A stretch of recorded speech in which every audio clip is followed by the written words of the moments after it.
ओम शांति। मेरे प्यारे बीके भाई बहनों, आज मैं आपसे कोई नया विषय लेकर नहीं आया हूं। मैं आपको कोई नया ज्ञान सुनाने भी नहीं आया हूं, क्योंकि ज्ञान तो बहुत सुन लिया आप लोगों ने। क्योंकि जिस परिवार बीके परिवार के सामने मैं बैठा हूं, वहां पर तो बहुत वर्षों से ज्ञान सुना जा रहा है। मुरली सुन रहे हैं। योग के महत्व को भी सभी आत्माएं जानती हैं। मैं अगर सेवा की बात करूं तो सेवा का मूल्य भी आप सभी बहुत अच्छे से जानते हो। तो फिर आज प्रश्न किस बात का है? तो आज प्रश्न ज्ञान का है ही नहीं। प्रश्न केवल एक ही है कि अगर तुम ज्ञान जानते हो, मूल्य समझना जानते हो, अमृत वेले का योग भी जानते हो, सेवा का मूल्य भी जानते हो, तो अपने आप से पूछो, ईमानदारी से पूछो कि इतना सब जानने के बाद भी क्या मैं बदल गया हूं? लेकिन एक बात ध्यान रखना, आज आप अपने आप से झूठ मत बोलना। आज किसी और की तरफ भी मत देखना। आज ये मत सोचना कि वो भाई कैसा चल रहा है, अमुक निमित्त बहन कैसी चल रही है। आज केवल खुद के सामने बैठ जाना है, क्योंकि संगम युग में सबसे बड़ा पुरुषार्थ दूसरे को देखना नहीं है, स्वयं को देखना है। एक प्रश्न है, यदि आज इसी समय इसी पल भगवान तुम्हारे सामने खड़े होकर के पूछे कि बच्चे, इतने वर्षों में तुमने अपने अंदर क्या बदलाव लाया है, तो क्या हमारा उत्तर तैयार है? पूछो जरा अपने आप से, क्या अपना उत्तर तैयार है? जरा सोचिए। क्या हम उनको ये कहेंगे कि मैंने इतनी सारी मुरली मंथन सुन ली, इतनी सारी मुरलियां सुन ली? क्या हम ये कहेंगे कि मैंने बहुत सेवा करी? क्या हम ये कहेंगे कि मैंने कई वर्षों से ज्ञान में हूं, मैं इतने सालों से ज्ञान में चलती हूं? या हम यह कहेंगे कि बाबा, अब परिस्थिति मुझे पहले जैसी नहीं हिलाती है, अब मेरा मन पहले जैसा नहीं भागता है, अब मेरी बुद्धि पहले से अधिक आपकी हो गई है शिव साजन, अब मैं सचमुच साजन बदल रही हूं। यही तो आत्मा की असली परीक्षा है। तो मेरे प्यारी मनसा परिवार और बीके भाई बहन, ज्ञान की पहचान शब्दों से नहीं होती है, स्थिति से होती है, वर्षों की गिनती से नहीं होती है, संस्कारों के परिवर्तन से होती है। क्या फर्क पड़ता है तुम 10 साल से ज्ञान में हो, क्या फर्क पड़ता है तुम 20 साल से ज्ञान में हो, अगर तुम्हारे अंदर कोई बदलाव नहीं आया है तो? क्योंकि समय कभी यह नहीं पूछेगा कि तुमने कितना सुना। समय केवल यह देखेगा कि सुनने के बाद तुम बने क्या हो, तुम बदले क्या हो। आज सबसे बड़ी समस्या अज्ञान नहीं है।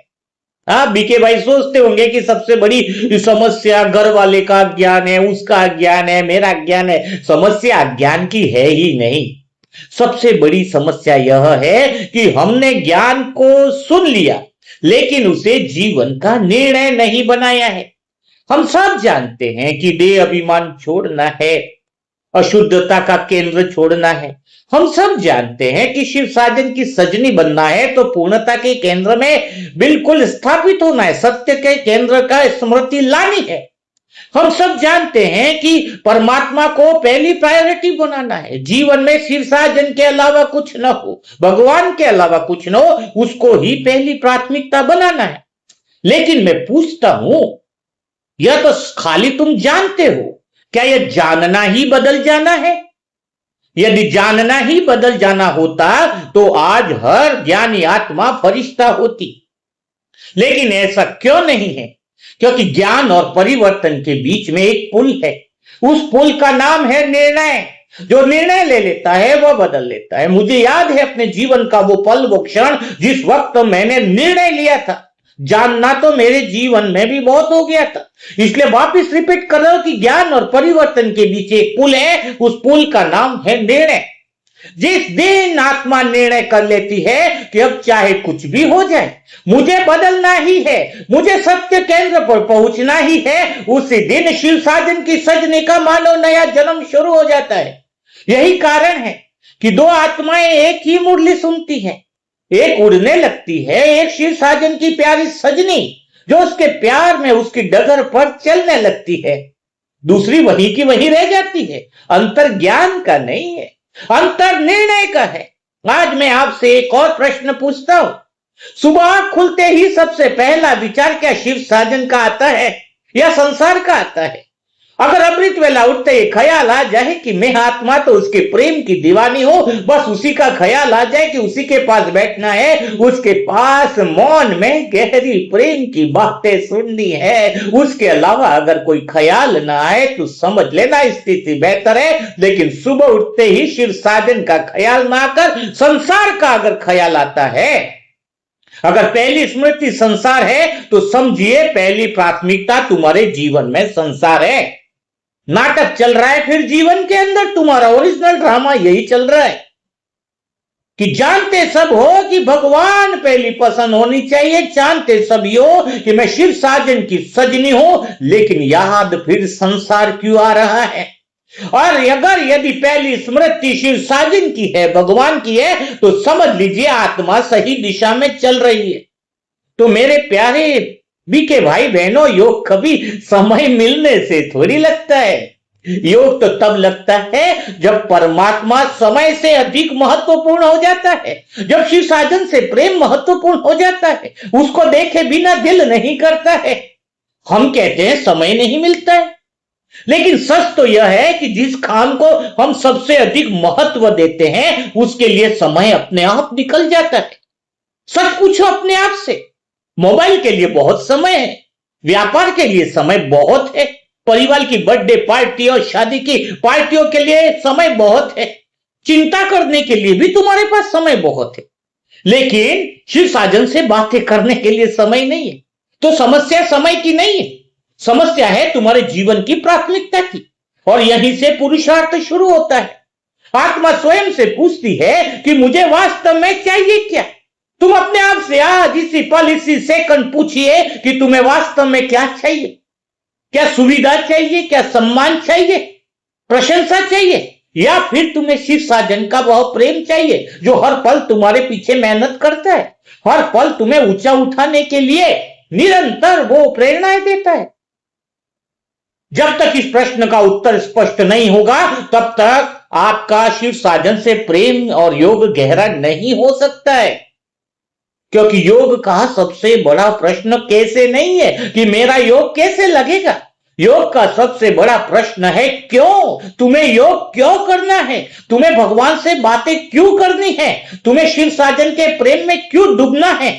जिस दिन क्यों स्पष्ट हो गया उसी दिन कैसे करना है अपने आप स्पष्ट हो जाएगा। उसी दिन भगवान तुम्हें अपने प्रेम में खींच लेंगे, प्रेम की मधुर डोर में बांध लेंगे। लेकिन अंदर से पहली प्रायोरिटी तो भगवान होना चाहिए। मुझे योग क्यों करना है वो स्पष्ट होना चाहिए। आज आत्मा को किसी नई विधि की आवश्यकता नहीं है, सब कुछ समझ चुके हो। सत्यता क्या है, अशुद्धता क्या है, मन का शुद्ध केंद्र क्या है, संसार क्या है। आज तो आत्मा को एक नए निर्णय की आवश्यकता है। निर्णय कि अब मैं बहानों के साथ नहीं जीऊंगा। निर्णय लेना है कि अब मैं परिस्थितियों का इंतजार नहीं करूंगा। निर्णय लेना है कि अब मैं अपनी कमजोरियों का अपना स्वभाव नहीं कहूंगा। समय नाजुक है, फिर से बता रहा हूं। यह निर्णय है कि अब मेरी पहली प्राथमिकता भगवान होने चाहिए। क्योंकि जो आत्मा अपनी पहली प्राथमिकता जीवन में बदल दे वही अपना भविष्य बदल देती है। सबसे पहले भगवान, जिस दिन इंसान का मुंह भगवान की तरफ होता है सारे संसार का मुंह उसकी तरफ होता है। जिसको अभी भी संसार से बातें करने की इच्छा होती है वो भगवान से कभी बातें नहीं कर सकता है, कभी नहीं कर सकता। जो अपना भविष्य बदल देता है वही विश्व परिवर्तन की अधिकारी आत्मा बन जाती है।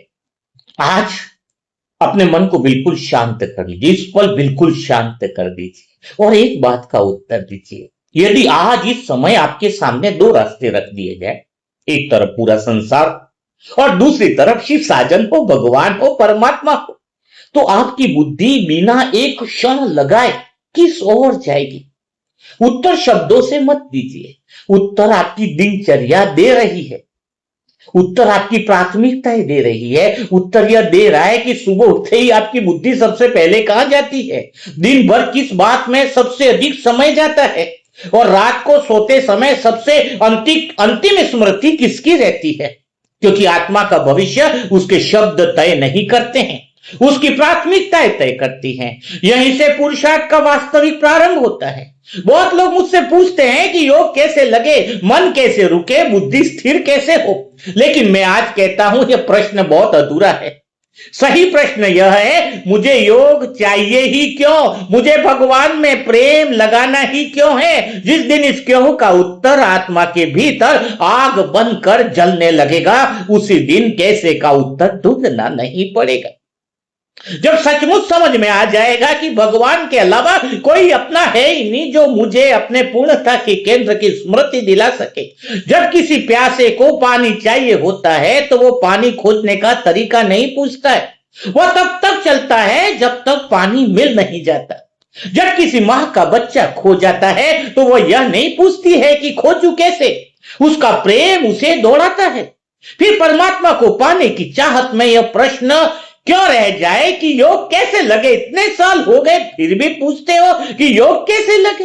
अंदर वो आग ही नहीं है, भगवान से मिलने की वो प्यास ही नहीं है, भगवान के प्रेम में डूब जाने की लगन ही नहीं है। यही तो पुरुषार्थ का सबसे बड़ा गहरा रहस्य है। जहां पुरुषार्थ यानी तीव्र चाह होती है वहां संघर्ष छोटा पड़ जाता है मेरे प्यारे भाई बहनों। जहां लक्ष्य स्पष्ट होता है वहां थकान हार जाती है, और जहां आत्मा का निर्णय अटल हो जाता है वह माया की सबसे बड़ी चाल भी सफल नहीं होती है। इसलिए आज योग की विधि मत खोजिए, अपनी प्यास खोजिए, भगवान के प्रति वो लगन, वो प्रेम, वो तड़प को खोजिए। यदि प्यास कम है तो योग भी कम होगा। यदि प्यास प्रज्वलित है तो योग स्वयं आत्मा को खींच ले जाएगा, भगवान प्रेम में उड़ा लेकर के जाएगा। सोचिए, यदि किसी ने आपको बताया कि धरती के किसी स्थान पर अनमोल हीरा दबा हुआ है, करोड़ों रुपया है, जिसकी कीमत पूरे संसार से अधिक है, तो क्या आप उसे खोजने में आलस करोगे? क्या आप यह कहोगे कि आज नहीं कल खोजेंगे? तुम्हारे घर के आसपास पता चला कोई हीरा है तो तुम बोलोगे कल खोजोगे? नहीं, क्योंकि जहां मूल्य का अनुभव होता है वहां आलस्य समाप्त हो जाता है। तो फिर तुम्हें भगवान का, सत्य का मूल्य क्यों पता नहीं चल रहा है? क्योंकि स्वयं हमारी कितने जन्मों की भटकन समाप्त तो हो रही है इस समय। जब वो भगवान हमारे सामने है, इतने जन्मों की तड़प जो थी वो भगवान हमारे सामने है, तब हमारी बुद्धि ढीली क्यों पड़ रही है? जिस भगवान को खोजने के लिए लोग तपस्या करते, साधु संत एक टांग पे खड़े रहते, वो आज हमारे समक्ष खड़ा है, तो भी बुद्धि ढीली पड़ती है। इसका केवल मैं तो एक ही कारण मानता हूं कि हमने अभी तक श्री साजन के मूल्य को उतनी गहराई से अनुभव ही नहीं किया जितना करना चाहिए था। सच बताओ, माया कभी आपके सामने खड़ी होकर यह नहीं कहती है कि भगवान को भूल जाओ। वह बहुत चालाक है, वह केवल इतना कहती है कि आज थोड़ा आराम कर लो, कल से पुरुषार्थ करेंगे, कल से अमृत वेला करेंगे, कल से योग करेंगे। यही उसका सबसे बड़ा धोखा है। आज नहीं कल, अभी नहीं बाद में, थोड़ा समय और। यही शब्द हजारों आत्माओं का पुरुषार्थ जो है वो इस समय बीके भाइयों का खा रहा है। आज को पकड़ लेती है, जो आत्मा आज को पकड़ लेती है वही भविष्य को पकड़ लेती है। अभी करना, इसी पल करना, इसी सेकंड करना है। जो कल का इंतजार करती है, कल से भगवान को याद करेंगे, कल से बच्चों का ये हो जाए फिर भगवान को याद करेंगे, उसका जीवन हमेशा के लिए इंतजार बनकर रह जाता है। मैं कहता हूं इस पल आप अपने आप से एक प्रश्न पूछिए, इसी पल पूछिए जो जहां पर बैठकर सुन रहे होंगे। यदि आपको बताया जाए कि आपके पास केवल और केवल 1 महीना है, केवल 30 दिन है, सिर्फ ओनली 30 डेज, तो क्या आपकी प्राथमिकताएं वही रहेंगी? 30 दिन के बाद कोई समय नहीं, आपको जाना है इस धरती से, टाइम पता चल गया है, 30 दिन के बाद मृत्यु पक्की है। तो बताओ आज आपकी प्रायोरिटी क्या होगी? क्या तब भी तुम छोटी छोटी बातों पर मन दुखी करोगे? क्या तब भी तुम घर के लोगों की शिकायतें करते रहोगे? पड़ोसी ऐसा है, वो ऐसा है, गली वाले ऐसे हैं, वो ऐसा है। छोटी छोटी बातों पर क्या मन दुखी करोगे? क्या तब भी तुम मोबाइल चलाओगे, शॉर्ट वीडियो देखोगे? मनोरंजन, तुलना, पर चिंतन का जीवन क्या तुम्हारा केंद्र रहेंगे? बिल्कुल नहीं रहेंगे, क्योंकि तब पहली बार आत्मा को समझ आएगा कि वास्तव में मूल्यवान क्या है। तो फिर बुद्धिमानी किसमें है? अंतिम समय आने पर जागने में या आज जाग जाने में? क्योंकि सच में कह रहा हूं, समय का तो बिगुल बज चुका है। जो श्रेष्ठ आत्मा है, जो पूर्णता के केंद्र में है, वो इस बिगुल को सुन रही है। और यही संगम युग की पुकार है। समय हमें डराने नहीं आया है, समय हमें जगाने आया है। आज का स्पीच भी मैं तुम्हें डराना नहीं चाहता हूं, बस दिल में ख्वाहिश है कि जो इतनी मेहनत बाबा हमसे करवाते हैं निमित्त आत्माओं से, कि तुम जाग जाओ। परमात्मा हमें दबाव में नहीं बदलना चाहते, प्रेशर से नहीं बदलना चाहते। वो चाहते हैं कि प्रेम से आत्मा निर्णय ले। प्रेम से लिया गया निर्णय जीवन को बदल देता है। और याद रखिए, इतिहास उन आत्माओं को नहीं खोजता है जिन्होंने अवसर की प्रतीक्षा की। इतिहास उन आत्माओं को प्रणाम करता है जिन्होंने अवसर से पहले स्वयं को बदल दिया। इसीलिए एक बात जीवन भर याद रखिए, भगवान तक पहुंचने का रास्ता कभी बंद नहीं होता, लेकिन उस रास्ते पर चलने का निर्णय बहुत कम आत्माएं लेती हैं। अधिकांश आत्माएं ज्ञान इसलिए नहीं खोती है कि उन्हें ज्ञान नहीं मिला, वो इसलिए पीछे रह जाती हैं क्योंकि उन्होंने ज्ञान को जीवन की पहली प्राथमिकता नहीं बनाया, इसलिए ज्ञान उनके जीवन से चला जाता है। यही तो सूक्ष्म अंतर है जो साधारण पुरुषार्थ और तीव्र पुरुषार्थ के बीच खड़ा है। जब तक भगवान जीवन की सूची में एक विकल्प रह जाए तब तक योग संघर्ष रहेगा, लेकिन जिस दिन भगवान जीवन का निर्णय बन जाता है कि मुझे तो बस भगवान के पास रहना है, भगवान की नगरी में जाना है, वो ही एक डगर मेरी है। जिस राह पे चल रहा हूं वो राह मेरी नहीं, जिस घर में रह रहा हूं वो घर मेरा नहीं, जिस रिश्तों में मैं रह रहा हूं वो रिश्ते मेरे नहीं, उस दिन भगवान दिखाई देने लग जाता है। वो निर्णय अंदर से लेना होगा। उस दिन योग संघर्ष नहीं रहता है, समर्पण शुरू हो जाता है। तुम भगवान को याद नहीं करते हो, भगवान तुम्हें याद करने लग जाता है। आज इसी समय अपने हृदय में उतर कर जरा देखिए तो सही, आपकी सबसे बड़ी इच्छा क्या है? क्योंकि मनुष्य की इच्छा उसकी सबसे बड़ी दिशा तय करती है। यदि तुम्हारी इच्छा अभी सुविधा की है तो जीवन सिर्फ सुविधा खोजेगा कि घर में ये हो जाए, वो हो जाए, ये हो जाए, बस सुविधाओं में ही तुम्हारा दिल लगा हुआ है। यदि इच्छा तुम्हारे सम्मान की है तो मन सम्मान के पीछे भागेगा कि कौन मुझे प्यार से बात कर रहा है, घर में कौन है जो मुझे रेस्पेक्ट कर रहा है। यदि इच्छा भगवान की है, यदि इच्छा भगवान की है तो आत्मा हर परिस्थिति को पार करते हुए भगवान तक पहुंच जाएगी, जो शिव साजन बाहें फैला करके बैठा है कि आ मेरी सजनी, मैं तुझे अपनी प्रेम की बाहों में ले लूं। इतना प्रेम की तड़प जिसके अंदर हो जाती है वो परिस्थितियों की बात ही नहीं करता है। इसलिए योग का रहस्य आंखें बंद करने में नहीं है, अपनी इच्छा को शुद्ध करने में है। जिस दिन आत्मा के भीतर केवल एक ही पुकार उठती है कि मुझे शिव साजन से मिलना है, मुझे बाप समान बनना है, उसी दिन भीतर की बिखरी हुई शक्तियां एक दिशा में चल पड़ती है। यही कारण है कि भगवान बार बार तुम्हें लक्ष्य की याद दिलाते हैं। लक्ष्य धुंधला पड़ते ही पुरुषार्थ धीमा हो जाता है। जिस पर्वतारोही की नजर शिखर से हट जाती है उसके कदम भी धीमे पड़ जाते हैं। जिस नाविक की दृष्टि किनारे से हट जाती है उसकी नाव भटकने लगती है, और जिस आत्मा की बुद्धि भगवान से हट जाती है उसका पुरुषार्थ केवल सिर्फ आदत बनकर रह जाता है। इसलिए स्वयं से पूछिए इस समय, क्या मेरा लक्ष्य आज भी उतना ही जीवित है जितना उस दिन था जब पहली बार ज्ञान मिला था? या समय के साथ मेरी वो आग, वो तड़प, वो ठंडी तो नहीं पड़ गई है? मेरे प्यारे बीके भाइयों, परिवर्तन कभी सुविधा से जन्म नहीं लेता है, परिवर्तन हमेशा निर्णय से जन्म लेता है। इस क्षण अगर तुमने निर्णय ले लिया, क्योंकि आत्मा तो अपने पुराने संस्कारों को बचाना चाहती है, वो नया भविष्य नहीं बना सकती है। जो पुराने संस्कार को, पुरानी आदतों को, पुरानी मान्यताओं को नहीं छोड़ना चाहता है, वो भला आगे कैसे बढ़ पाएगा? सोना तब तक आभूषण नहीं बनता है जब तक अग्नि की तपन स्वीकार नहीं करता है। बीज तब तक वृक्ष नहीं बनता है जब तक मिट्टी में स्वयं को समर्पित नहीं करता है। और आत्मा तब तक बाप समान नहीं बनती है जब तक अपने पुराने स्वभाव को छोड़ने का साहस नहीं करती। इसलिए कठिनाई से मत घबराइए। जहां कठिनाई है वहीं परिवर्तन का द्वार खुल जाता है। आज माया का सबसे बड़ा युद्ध बाहर नहीं चल रहा है, सबसे बड़ा युद्ध हमारी बुद्धि के भीतर चल रहा है। एक आवाज कहती है आज से बदल जाओ, दूसरी आवाज कहती है अभी थोड़ा समय और है। एक आवाज कहती है शिव साजन को प्यार कर लो, शिव साजन को पहली प्राथमिकता बना लो। दूसरी आवाज कहती है पहले संसार के काम तो पूरे कर लो। यही युद्ध है, और याद रखिए इस युद्ध में हारने वाला कोई दूसरा नहीं होता है। आत्मा स्वयं हार जाती है।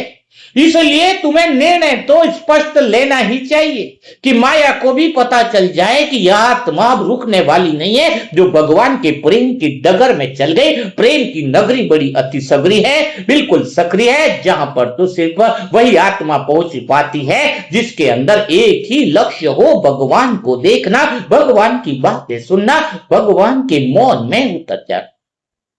जरा कल्पना कीजिए कि हर सुबह आंख खुलते ही पहला विचार किसका आ रहा है। अगर तुम्हारा विचार है कि आज मुझे बाप समान बनना है, तो दिन भर का प्रत्येक कर्म इस संकल्प के अनुसार ही होगा। हर निर्णय से पहले बुद्धि पूछे क्या इसमें मैं परमात्मा के और निकट जा पाऊंगा, क्या यह घटना मुझे भगवान से और निकट ले पाएगी। यदि आज से इसी पल से यह अभ्यास शुरू हो जाए तो पुरुषार्थ बदलने में वर्षों नहीं लगेंगे, क्योंकि जीवन को बदलने वाली शक्ति बाहर नहीं है, भीतर के निर्णय में छिपी होती है। आपके अंदर बहुत ताकत है, आपके अंदर बहुत समझ है। आपके अंदर अगर किसी चीज की कमी है तो निर्णय की कमी है। आज इसलिए अपने आप से कोई छोटा संकल्प मत लीजिए। यह मत कहिए कि मैं थोड़ा अधिक योग करूंगा, ये बहुत सुन लिया है, थोड़ा और अधिक मुरली पढ़ूंगा, यह भी मत कहिए। आज आत्मा से एक ही, स्वयं से एक ही प्रतिज्ञा कीजिए कि अब मेरा जीवन बटा हुआ नहीं रहेगा। मेरी पहली प्राथमिकता एक ही होगी, भगवान, परमात्मा, शिव साजन, सत्य और बाप समान बनने का पुरुषार्थ। जिस दिन यह प्रतिज्ञा, जिस दिन यह कमिटमेंट सच्चे दिल से हो जाती है, उस दिन आत्मा की चाल बदल जाती है, बुद्धि की दिशा बदल जाती है, और भाग्य का निर्माण ऐसा शुरू हो जाता है कि जहां भी तुम्हारे कदम पड़े संसार फूल बिछाने लग जाता है। क्योंकि यही तो जागृति चाहिए अंदर से। यही संगम युग की सबसे बड़ी उपलब्धि है। यही वो आग है जो एक आत्मा से शुरू होकर विश्व परिवर्तन की ज्योति बन जाती है। आज अपने अंदर वो आग लगा दो, वो निर्णय ले लो कि मुझे तो भगवान जैसा बनना है और भगवान भी मेरे जैसा है। अच्छा, ये स्पीच सुनते हुए कितने लोगों ने निर्णय ले लिया, सोचो जरा। अच्छा, निर्णय ले लिया तो मैं आपके सामने एक कठिन प्रश्न और रख देता हूं। निर्णय ले लिया ना आप लोगों ने, जोश आ गया आपके अंदर, तो जरा थोड़ी परीक्षा तो हो जाए। यदि आज आपको सब कुछ इस पल छोड़ना पड़े, तो आपकी अपनी पहली प्राथमिकता क्या होगी, जरा पूछो अपने आप से। क्योंकि छोड़ना क्या है पता है, घर छोड़ने की बात नहीं हो रही है। भगवान हमसे पहले घर छोड़ने को नहीं कहते। भगवान हमें क्या कहते, पहले हृदय बदलने को कहते हैं। संसार में रहते हुए भी जिसकी बुद्धि परमात्मा में है वही सच्चा योगी है। तो सबसे कठिन प्रश्न यही है कि यदि आपको सब कुछ छोड़ना नहीं पड़े, कुछ भी नहीं छोड़ना है आपको, केवल आपकी पहली प्राथमिकता बदलनी पड़े, तो क्या आप तैयार हो? तैयार हो क्या? इस समय तैयार हो? पूछो अपने आप से इसी समय। तो बदलना क्या है? घर नहीं छोड़ना है, केवल हृदय बदलने की बात हो रही है। संसार में रहते हुए भी जिसकी बुद्धि शिव साधन में लगी है वही सच्चा योगी है। लेकिन जिसकी बुद्धि हर समय संसार की घटनाओं, लोगों की प्रतिक्रियाओं, मान अपमान, सुविधा असुविधा और छोटी मोटी बातों में उलझी रहती है, वो चाहे कितने साल से भी ज्ञान में क्यों न हो, उसकी उड़ान सीमित ही रहेगी। वो ज्यादा नहीं उड़ पाएगा, बस इतना ही उड़ पाएगा, सूर्य चंद्रमा से ऊपर गया, परम धाम पहुंचा। वो परम धाम कभी पहुंचेगा नहीं, क्योंकि उसकी बुद्धि तो संसार में लगी हुई है। पतंग तो वहीं तक उड़ रहा है जहां पर उसकी रस्सी हाथ में पकड़ी हुई है। अगर डोर टूट गई तो पतंग कहां गिरेगा वो भी पता नहीं। इसलिए आज का पुरुषार्थ किसी नई बात को जानना है ही नहीं। बल्कि अपने जीवन की दिशा बदलना है। ज्ञान बहुत हो गया है। कई बार आत्मा यह सोचती है कि जब परिस्थितियां ठीक होगी तो फिर स्वतः ही हम गहरा योग करेंगे। जब जिम्मेदारियां कम होंगी तब मैं पुरुषार्थ बढ़ाऊंगा। जब समय मिलेगा तब मैं स्वयं को बदलूंगा। लेकिन इतिहास गवाह है, जिसने परिवर्तन को भविष्य पर छोड़ा है उसका भविष्य भी उसी प्रतीक्षा में निकल जाता है। कभी परिवर्तन नहीं आता है। परिवर्तन कभी कल से शुरू नहीं होता है। तभी तो मम्मा कहती है कि अभी नहीं तो कभी नहीं। मम्मा का स्लोगन ही यही है। परिवर्तन हमेशा उसी पल शुरू होता है जब आत्मा अपने भीतर यह निर्णय ले लेती है कि अब मेरा जीवन श्रीमत से चलेगा, मन मत से नहीं चलेगा। भगवान के प्रेम से चलेगा, दुनिया की बातों से नहीं चलेगा। यही तो वो पॉइंट है जहां अधिकांश आत्माएं रुक जाती है। उन्हें लगता है कि योग एक अभ्यास है, जबकि वास्तव में योग कोई प्रैक्टिस या अभ्यास नहीं है। योग तो एक निर्णय है। अभ्यास तो निर्णय के बाद आता है। जिस दिन तुम्हारा निर्णय में ताकत होती है, जिस दिन तुम्हारा निर्णय अटल हो जाता है, उसी दिन योग और अभ्यास सब स्वतः ही होने लगता है। इसलिए अपने आप से पूछिए कि क्या मेरा निर्णय परिस्थितियों से बड़ा है? यदि कोई मेरी प्रशंसा न करे तो क्या मैं फिर से पुरुषार्थ करूंगा? यदि कोई सहयोग न दे तो क्या मैं फिर भी आगे बढ़ूंगा? यदि कोई समझे नहीं तो क्या मैं फिर भी परमात्मा का हाथ नहीं छोड़ूंगा? क्योंकि जो आत्मा हर परिस्थिति में अपने लक्ष्य के प्रति निष्ठावान रहती है, वही बाप समान बनने की अधिकारी बनती। बाकी लोग परिस्थितियों के अनुसार चलते हैं, लेकिन युग परिवर्तन करने वाली आत्माएं अपने संकल्प के अनुसार चलती है। जरा पूछो अपने आप से, आप परिस्थितियों के अनुसार चलते हो या संकल्प के अनुसार चलते हो? एक क्षण के लिए कल्पना कीजिए कि आपके जीवन का हर दिन केवल एक उद्देश्य लेकर शुरू हो जाए। आज मुझे कल से श्रेष्ठ बनना है, कल से ज्यादा निर्णय में परिपक्वता लानी है, किसी और से नहीं अपने पुराने स्वरूप से आगे निकलना है। आज कल से अधिक शांत बनना है, आज कल से अधिक निर्मल बनना है, आज कल से अधिक भगवान की याद में रहना है। यदि आत्मा ने यह अभ्यास शुरू कर दे तो परिवर्तन को कोई रोक नहीं सकता।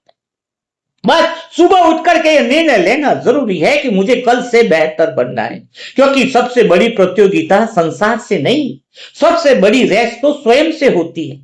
जो आत्मा अपने पुराने संस्कारों को प्रतिदिन थोड़ा थोड़ा पराजित करती जाती है, वही एक दिन माया पर विजय प्राप्त करती है। इसलिए अपने पुरुषार्थ को दूसरों से मत तोलो। यह मत देखो कि कौन कितना आगे है, केवल इतना देखो कि क्या मैं आत्मा कल से आगे हूं या नहीं। यदि उत्तर हाँ है तो यात्रा सही दिशा में है, यदि उत्तर नहीं है तो आज ही दिशा बदलने का दिन है। क्योंकि संगम युग में समय सबसे बड़ा धन है, लेकिन जो इस धन को पहचान लेता है वही तो भविष्य का भाग्यशाली देवता बनता है। इसलिए एक बात अंदर से पक्की कर लीजिए, संगम युग में सबसे बड़ा नुकसान क्या है पता है? समय का बीत जाना नहीं है, सबसे बड़ा नुकसान है उस समय का बिना बदले बीत जाना। वर्षों से ज्ञान में चल रही आत्मा के लिए सबसे बड़ा प्रश्न यह नहीं होना चाहिए कि मैंने कितना सुना, कितना पढ़ा या कितनी सेवा की। सबसे बड़ा प्रश्न तो केवल एक होना चाहिए, क्या मैंने पहले से अधिक अपने अंदर परिवर्तन किया है? क्योंकि अंत समय में न वर्षों की गिनती गिनी जाएगी, न सेवाओं की संख्या, न लोगों की प्रशंसा। साथ जाएगी तो केवल आत्मा की स्थिति। यही कारण है कि भगवान बार बार हमारी दृष्टि बाहर से हटाकर भीतर में ले आते हैं। वे यह नहीं पूछते कि संसार कैसा चल रहा है, वे पूछते हैं कि बच्चे तुम्हारा मन कैसा चल रहा है। वे यह नहीं पूछते कि परिस्थितियां कैसी है, वे पूछते हैं इन परिस्थितियों के बीच में तुम्हारी स्थिति कैसी है। क्योंकि परिस्थिति कभी भाग्य नहीं बनाती है, तुम्हारी स्थिति ही भाग्य बनाती है। यही संगम युग का सबसे गहरा राज है। जिस आत्मा ने सत्य को समझ लिया उसका पुरुषार्थ बदलने लगता है। वो अपनी अच्छी स्थिति बनाता है क्योंकि स्थिति से ही भाग्य बनता है। वो दूसरों को बदलने की चिंता छोड़कर स्वयं को बदलने में लग जाता है। और आश्चर्य यह है कि जैसे जैसे आत्मा स्वयं बदलती जाती है वैसे वैसे उसका वातावरण भी बदलने लगता है। इसलिए विश्व परिवर्तन का आरंभ किसी सभा से नहीं, किसी संगठन से नहीं, किसी आंदोलन से नहीं, एक जागी हुई आत्मा से होता है। तो आज अपने आप से एक और प्रश्न पूछिए, जब आपको पहली बार ज्ञान मिला था तब आपके भीतर में कैसी आग थी, कैसी ललक थी, वो पुरुषार्थ, वो जो चीजें हैं अंदर से, उसको वापिस जगाइए। क्योंकि भगवान तो कभी यह थोड़ी देखते हैं कि आत्मा कितनी तेज दौड़ रही है। वो तो खाली एक ही बात देखते हैं कि दिशा कौन सी है जो दौड़ रही है। यदि दिशा सही नहीं है तो कितना भी दौड़ लो, पूरी गति व्यर्थ हो जाती है। इसलिए आज गति बढ़ाने से पहले दिशा स्पष्ट करनी होगी, क्योंकि यही संगम युग की सबसे बड़ी परेशानियां हैं। बहुत सी आत्माएं व्यस्त हैं लेकिन जागृत नहीं है। बहुत सी आत्माएं बहुत सारी सेवाएं कर रही हैं लेकिन स्वयं पर तो बिल्कुल कार्य ही नहीं कर रही हैं। आत्मा क्या है, आत्मा की पहचान क्या है, वो तो समझ ही नहीं पा रही है। बहुत सी आत्माएं ज्ञान सुन रही है लेकिन ज्ञान को अपने संस्कारों तक नहीं पहुंचा पा रही है। लो बताओ, यही कारण है कि वर्षों के बाद भी वही पुरानी प्रतिक्रियाएं, वही पुरानी कमजोरियां और वही पुरानी उलझनें सामने आ जाती हैं। तब आत्मा को रुक कर स्वयं से पूछना चाहिए, क्या मैं परमात्मा के साथ चल रहा हूं, क्या या केवल समय के साथ बहता जा रहा हूं? क्योंकि समय के साथ तो पूरी दुनिया बह रही है लेकिन भगवान के साथ में चलने वाली आत्माएं बहुत कम है। वही आत्माएं भविष्य के भाग्य की अधिकारी बनती है। तो इसीलिए आज से निर्णय करना चाहिए। मान लीजिए कि आज से आपके जीवन का हर दिन अंतिम दिन होगा तैयारी का, तब क्या आपकी दिनचर्या ऐसी ही होगी? तब भी क्या व्यर्थ चिंतन में अपना समय खो दोगे? क्या तब भी किसी व्यवहार के कारण अपनी स्थिति गिरा दोगे? क्या तब भी मान अपमान के छोटे छोटे खेल में अपनी शांति बेच दोगे? नहीं ना, क्योंकि जैसे ही लक्ष्य स्पष्ट खड़ा हो जाए कि स्थिति ही भाग्य बनाएगी, परिस्थिति में डूबना तो दुर्भाग्य होगा, तो जीवन अनुशासित हो जाता। यही कारण है कि भगवान बार बार तुम्हें यह स्मृति दिलाते हैं। वे जानते हैं कि अगर तुम्हारा लक्ष्य जीवित रहेगा तो पुरुषार्थ भी जीवित रहेगा। लक्ष्य धुंधला पड़ते ही आत्मा बहानों की भाषा बोलने लगती है। कभी बोलती है समय नहीं है, कभी बोलती है परिस्थिति नहीं है, कभी बोलेगी स्वास्थ्य नहीं है, कभी बोलेगी परिवार में प्रॉब्लम है। लेकिन सत्य यह है कि जहां भीतर तीव्र चाह होती है वहां बहाने टिकते नहीं है। इसीलिए अभी समय एक क्षण, खाली इस पल आप है ना स्वयं को भीड़ से अलग करके देख। पूरी दुनिया जो है ना वो अपने अपने लक्ष्य के लिए तो भाग रही है। कोई धन के पीछे भाग रहा है, कोई प्रसिद्धि के पीछे भाग रहा है, कोई तो नौकरी के पीछे भाग रहा है, कोई पद के पीछे भाग रहा है, कोई परिवार के पीछे भाग रहा है। लेकिन आप बीके भाई की आत्मा हो, बाबा की प्यारी आत्मा, आप अपने आप से पूछो ना कि आप किसके पीछे भाग रही हो। यदि आपका जीवन भी उसी दिशा में भाग रहा है जिस दिशा में पूरी दुनिया भाग रही है, तो फिर हमारे और संसार के जीवन में अंतर क्या रह गया? परमात्मा ने हमें इसलिए नहीं चुना है कि हम भीड़ का हिस्सा बने। उन्होंने हमें इसलिए चुना है कि जब पूरी दुनिया दिशा खो दे तब हम दिशा बने। जब पूरी दुनिया भय में जी रही हो तब हम शक्ति का अनुभव कराएं। जब पूरी दुनिया अशांति बांट रही हो तब हमारे संकल्प शांति का कंपन फैलाए। यही संगम युग की पहचान है, यही ब्राह्मण जीवन की पहचान है। इसलिए आज यह मत सोचिए कि संसार क्या कर रहा है, यह सोचिए कि भगवान मुझसे क्या इच्छा रखता है, भगवान मुझे किस दृष्टि से देखता है। क्योंकि जो आत्मा भगवान की अपेक्षा के अनुसार जीना शुरू कर देती है उसका प्रत्येक दिन तपस्या बन जाता है, उसका प्रत्येक कर्म सेवा बन जाता है कि भगवान मुझसे क्या चाहता है, उसका प्रत्येक संकल्प विश्व कल्याण का साधन बन जाता है। भीड़ रास्ते पर चलती है, इतिहास रास्ते बनाने वाले को याद रखता है। आज अपने आप से यह भी पूछिए कि क्या मैं सुविधा का भक्त हूं या सत्य का साधक? क्योंकि सुविधा हमेशा कहेगी कि थोड़ा और आराम कर लो, सत्य हमेशा कहेगा कि उठो अभी बहुत कुछ करना बाकी है। सुविधा कहेगी कि इतना पुरुषार्थ काफी है। सत्य कहेगा कि जब तक बाप समान नहीं बनते तब तक यात्रा पूरी नहीं होती। सुविधा कहेगी कि दूसरे भी तो ऐसे चल रहे हैं। सत्य कहेगा तुम्हारी तुलना किसी दूसरे से नहीं तुम्हारे लक्ष्य से होगी। यही वह स्थान है जहां आत्मा की वास्तविक परीक्षा होती है। संगम युग में किसी और से आगे निकलना सफलता नहीं है। सफलता यह है कि हर दिन अपने कल वाले स्वरूप को पीछे छोड़ दिया जाए, हमारी अनादि स्वरूप की स्मृति और ताजा हो जाए। यदि कल की अपेक्षा आज अधिक शांति है, अधिक पवित्रता है और शिव साधन के साथ संबंध गहरा हो रहा है तो समझ लेना कि तुम आत्मा वैसे ही आगे। समर्पण अधिक हो तो समझो आत्मा सही दिशा में चल रही है। तो यह तो चेक करना जरूरी है। यदि वर्षों के बाद भी तुम्हारी वही प्रतिक्रियाएं, वही गुस्सा है, वही छोटी छोटी बातों में शिकायत है, वही व्यर्थ चिंतन है, तो फिर ईमानदारी से रुक कर आज इस पल स्वयं को देखना होगा। क्योंकि आत्मा की सबसे बड़ी ताकत अपनी सच्चाई को स्वीकार करने में है। जो अपनी कमी देख लेता है वही अपनी शक्ति तक पहुंचता है। जो अपनी कमी देख लेता है वही अपनी शक्ति तक पहुंचता है।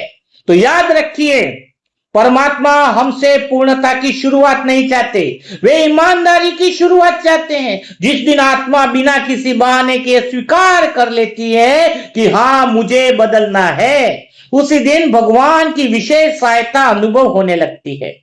बहुत गहराई से वो प्रेम, वो साथ, वो दिशा भी भगवान से मिलने लगती है। इसलिए आज से एक नियम बना लीजिए कि अपनी स्थिति की जिम्मेदारी मैं किसी और पर नहीं डालूंगा। मेरा क्रोध मेरा है, मेरी कमजोरी मेरी है, मेरा अलग से मेरा है, इसलिए मेरा परिवर्तन भी मुझे ही करना है। यही तो जिम्मेदारी है, यही तो सच्चे पुरुषार्थ का आरंभ है। और जिस दिन आत्मा अपनी जिम्मेदारी स्वीकार कर लेती है, उसी दिन उसके जीवन का नया अध्याय शुरू हो जाता है। जिस दिन जिम्मेवारी उठाती है उसी दिन शक्ति उतरती है। आज बाबा को ऐसे बच्चे नहीं चाहिए जो केवल यह कहे कि समय कठिन है। बाबा को ऐसे बच्चे चाहिए जो कठिन समय में भी यह सिद्ध कर दे कि आत्मा परिस्थितियों से बड़ी है। यही भी के जीवन का गौरव है। यही वह संकल्प है जो विश्व परिवर्तन की नींव रखता है। इसलिए आज अपने भीतर यह प्रतिज्ञा जगाइए कि मैं समय का दर्शक बनकर नहीं रहूंगा, मैं समय का सहयोगी बनूंगा। मैं केवल अपने उद्धार के लिए पुरुषार्थ नहीं करूंगा, मैं अपने संकल्पों से वातावरण बदलने वाला हूं, आशा जगाने वाला हूं, परमात्मा की याद दिलाने वाला हूं और विश्व परिवर्तन के निमित्त बनने वाला हूं और वही जीवन जीऊंगा। जिस दिन यह संकल्प आत्मा की धड़कन बन जाता है, उसी दिन पुरुषार्थ बोझ नहीं रहता है, वह परम सौभाग्य का उत्सव बन जाता है। इसलिए आज से हमें निर्णय लेना है। दीपक कभी अंधेरे से नहीं पूछता है कि तू कितना गहरा है, वह केवल और केवल जलना जानता है। मंजिलें उन्हीं को मिलती है जिनके इरादों में आग होती है। पंखों से कुछ नहीं होता है, हौसलों से उड़ान होती है। इसलिए ध्यान रखो, जो समय को हल्का समझते हैं, समय उन्हें इतिहास के हाशिए पर लिख देता है। तलवार से जीती हुई लड़ाई इतिहास बनती है, लेकिन स्वयं पर जीती हुई लड़ाई युग बदल देती है। इसलिए इस बात का अटेंशन तुम्हें रखना होगा। तूफान कभी दीपकों की परीक्षा नहीं लेते हैं, वे केवल यह देखते हैं कि कौन सा दीपक बुझने से इनकार करता है। इसलिए अब समय आ गया है। समय कौन सा है? जो समय बदलाव वाला हो वह समय सफल हुआ। समय कभी देर नहीं करता, देर हमेशा आत्मा करती है। समय तो आने वाला ही है और जब आत्मा देर करती है तब समय फैसला कर देता है। इसलिए जो आत्मा आज अपने ऊपर कठोर नहीं बनती, कल परिस्थितियां उसके ऊपर कठोर बन जाती है। और ये बात पक्की ध्यान रखना, बदलना ही है, निर्णय लेना ही है। मंजिल उन्हें नहीं मिलती जो रास्ते गिनते हैं, मंजिल उन्हें मिलती है जो कदम गिनना छोड़ देते हैं। माया की सबसे बड़ी जीत यह नहीं है कि उसने तुम्हें गिरा दिया, उसकी सबसे बड़ी जीत यह है कि उसने तुम्हें साधारण बना दिया, तुम्हारी स्मृति को भुला दिया है। जिस दिन आत्मा कह दे कि अब बस, उसी दिन माया भी कहती अब मैं हार गई। भगवान तुम्हारी गति नहीं देखते, ध्यान रखना। भगवान देखते हैं कि तुम्हारी दिशा उनकी ओर है या दुनिया की ओर है। इतिहास बहानों से थोड़ी लिखा जाता है, इतिहास बलिदानों से लिखा जाता है। जिसे सत्य की भूख लग जाती है उसे संसार का स्वाद फीका लगने लगता है। जिसे भगवान का प्रेम दिखाई देने लगता है उसे दुनिया में कोई सार दिखाई नहीं देता है। आराम शरीर को अच्छा लगता है, लेकिन इतिहास तो हमेशा बेचैन आत्मा ही लिखती है, अंदर जिसके अंदर आग लगी हो। जो हर दिन स्वयं को हराता है वही एक दिन माया को हराता है। तुम्हें स्वयं पर जीत पाने के लिए निर्णय को लेना होगा। बीट ताली बजाती है, जागी हुई आत्मा समय की दिशा बदल देती है। परिस्थितियां कभी महान आत्माएं नहीं बनाती, महान तो निर्णय बनाते हैं। अगर आज तुमने निर्णय ले लिया तो तुम्हें महान बनने से कोई रोक नहीं सकता। जिस दिन लक्ष्य आंखों में उतर जाए उसी दिन नींद आंखों से उतर जाती है। जिस दिन लक्ष्य आंखों में उतर जाता है उसी दिन नींद आंखों से उतर जाती है और भगवान का प्रेम दिखने लगता है। समर्पण आधा होगा तो परिणाम भी आधा होगा। परमात्मा पूरे है, आत्मा भी पूर्ण है, इसलिए हृदय भी पूरा चाहिए। जब तक संसार तुम्हें आकर्षित करता है समझो अभी परमात्मा का आकर्षण अभी पूरा नहीं हुआ है। बाप समान बनने की कीमत सुविधा नहीं है, स्वयं का परिवर्तन ही बाप समान बनाएगा। जो अपने संस्कारों पर युद्ध नहीं करता है वह समय की परीक्षा में विजय नहीं पा सकता है। तो ध्यान रखना होगा, तुम्हारा सबसे बड़ा प्रतिद्वंदी कोई दूसरा नहीं है, तुम्हारा कल वाला स्वरूप है। तुम्हें वह स्वरूप लाना है, अनादि स्वरूप की स्मृति को जगाना है। अगर इतना सुनने के बाद भी अगर भीतर आग नहीं जलेगी तो बाहर की रोशनी कभी तुम्हारा भविष्य नहीं बदल सकती। भीतर की आग ही तुम्हारी जिंदगी, तुम्हारे परिवार, संसार, दृश्य, परिस्थिति सबको बदल देगा। संगम युग दर्शक बनने का समय नहीं है, वह स्वयं को इतिहास बनाने का समय है। इसलिए इस समय तुम्हें जागना ही होगा। जो हर सुबह अपने आलस्य को हराता है वही एक दिन अपने भाग्य को जगाता है।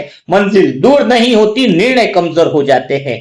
ज्ञान सिर में रहे तो जानकारी बन जाता है, हृदय में उतर जाए तो शिव साजन की जैसी तकदीर बन जाता है।